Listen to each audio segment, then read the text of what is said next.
را خانه ما کن. الحمدلله و صلات و سلام علی رسول الله. دوستان عزیز، جا دارد از کسانی که در این پروگرام ما را همکاری نموده اند نام برده و از ایشان تشکری نموده و از الله متعال برای ایشان اجر دنیوی و اخروی خواهان هستم.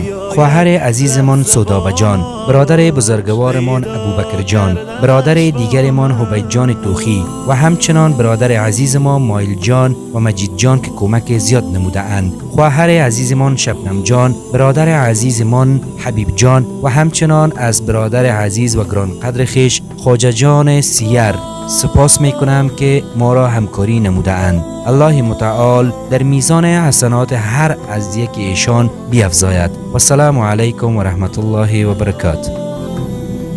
بیفشان قطره اشک که من هستم خریدارش، بیاور قطره اخلاص و دریا کردنش با من. به من گو حاجت خود را اجابت می کنم، آنی طلب کن آنچه می خواهی مهیا کردنش با من. بیا قبل از وقوع مرگ روشن کن حسابت را، بیاور نیک و بد را جمع منها کردنش با من. چو خوردی روزی امروز ما را شکر نعمت کن، غم فردا مخور هرگز که فردا خوردنت با من.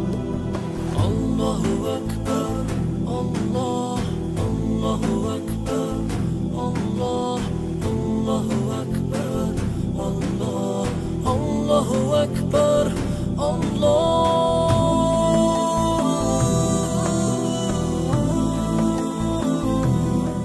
تشکر از برادر احمد، دست ما را گرفت با ما کمک کرد.